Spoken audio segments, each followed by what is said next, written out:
दोस्तों, क्या आपने कभी किसी ऐसी जगह के बारे में सुना है जहां कदम रखना मतलब मुसीबत को न्योता देना हो? ऐसी जगहें सिर्फ किस्सों में नहीं होती, बल्कि असलियत में भी मौजूद है। आज मैं आपको एक ऐसी कहानी सुनाने जा रहा हूं जिसमें एक फोटोग्राफर ने अपनी जिज्ञासा के कारण वो गलती कर दी जो उसे नहीं करनी चाहिए थी। ये कहानी है पहाड़ी के उस पार की, जहां जाने की हिम्मत बहुत कम लोग करते हैं। तो आइए सुनते हैं इस रहस्यमयी सफर की खौफनाक दास्तान। शाम का वक्त था। सूरज पहाड़ों के पीछे डूब रहा था और आसमान नारंगी और गुलाबी रंग से भर गया था।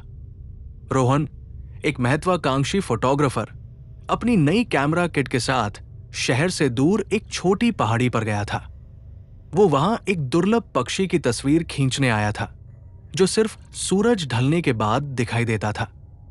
पहाड़ी के नीचे एक छोटा सा गांव था और गांव वालों ने उसे बार बार चेतावनी दी थी, पहाड़ी के उस पार मत जाना, वहां कुछ ऐसा है जिसे कोई नहीं समझ पाया। लोग जाते हैं लेकिन लौटते नहीं।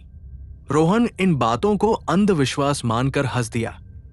वो सोचता था कि गांव वाले पुराने किस्सों और डरावनी कहानियों में विश्वास करते हैं। उसे अपने काम से मतलब था। उसने अपना कैमरा तैयार किया और पहाड़ी की ओर चल पड़ा। जैसे जैसे वो पहाड़ी के ऊपर चढ़ रहा था, हवा ठंडी और भारी होती जा रही थी। पेड़ों की शाखाएं अजीब सी सरसराहट कर रही थी, मानो कुछ कहना चाह रही हो। उसने ध्यान नहीं दिया। पहाड़ी के शिखर पर पहुंचने के बाद उसने पक्षी की तस्वीर लेने की कोशिश की, लेकिन पक्षी की हल्की परछाई को छोड़कर उसे कुछ नहीं दिखा। उसने अपनी घड़ी देखी। रात के 8 बज चुके थे। अचानक उसे लगा जैसे कोई उसे देख रहा है। पीछे मुड़कर देखा, लेकिन वहां कोई नहीं था। रोहन का जिज्ञासु मन उसे पहाड़ी के दूसरी ओर ले जाने लगा। वो सोच रहा था कि शायद पक्षी वही हो। पहाड़ी के उस पार एक पुराना सुनसान जंगल फैला हुआ था।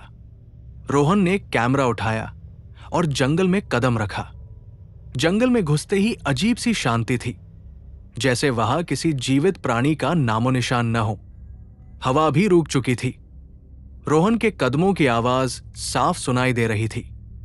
उसने आगे बढ़ते बढ़ते देखा कि जमीन पर अजीबोगरीब निशान बने हुए थे, जैसे किसी ने भारी वजन के साथ जमीन खींची हो। रोहन जब उन निशानों का पीछा करने लगा तो उसे दूर से एक झोपड़ी दिखी। झोपड़ी आधी टूटी हुई और घास-फूस से ढकी हुई थी। उसने सोचा शायद वहां से कुछ सुराग मिल जाए। जैसे ही वो झोपड़ी के पास पहुंचा, उसे अंदर से किसी के चलने की आवाज सुनाई दी। उसका दिल तेजी से धड़कने लगा। क्या यहां कोई और है? उसने खुद से पूछा। उसने झोपड़ी के अंदर झांका। वहां एक पुरानी टूटी हुई कुर्सी थी और उसके सामने एक टेबल पर धूल जमी हुई थी, लेकिन उसके बीच में एक जगह साफ थी, जैसे अभी अभी किसी ने वहां कुछ रखा हो। टेबल पर एक बंद पड़ी हुई डायरी थी। रोहन ने डायरी उठाई।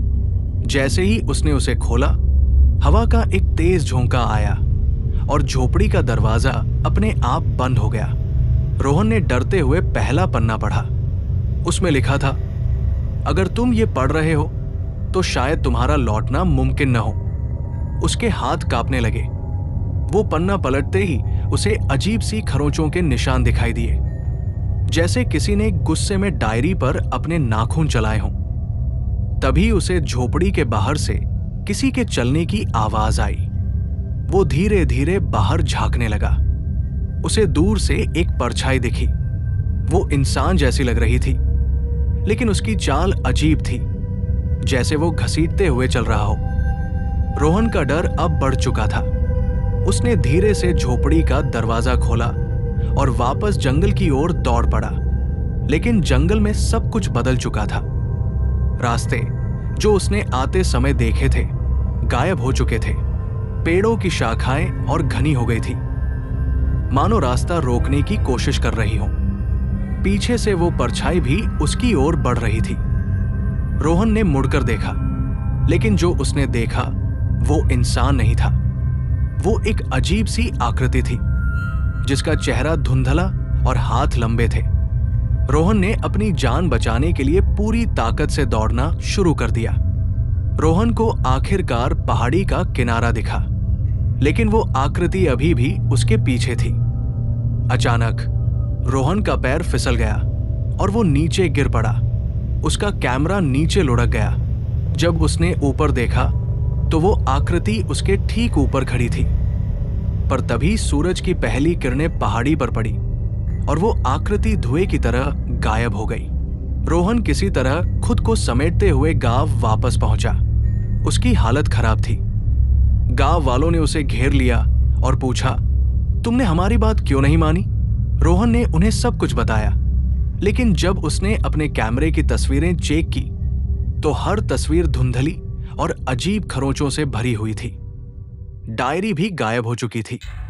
आज तक रोहन को नहीं पता चला कि वो आकृति क्या थी, लेकिन वो जानता था कि पहाड़ी के उस पार सिर्फ रहस्य और डर ही है, और शायद हर रहस्य का जवाब जानना इंसान के लिए नहीं होता। तो दोस्तों, ये थी कहानी पहाड़ी के उस पार की।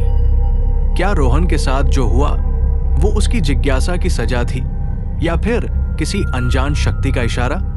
शायद इस सवाल का जवाब कोई नहीं जानता, लेकिन ये कहानी हमें एक सबक जरूर सिखाती है। हर रहस्य को सुलझाना जरूरी नहीं। कुछ चीजें इंसान की समझ से बाहर होती हैं। अगली बार जब आप किसी रहस्यमयी जगह पर जाएं, तो सोचिएगा, क्या आपको सच में उस पहाड़ी के उस पार जाना चाहिए? तब तक के लिए अलविदा और सुरक्षित रहिए।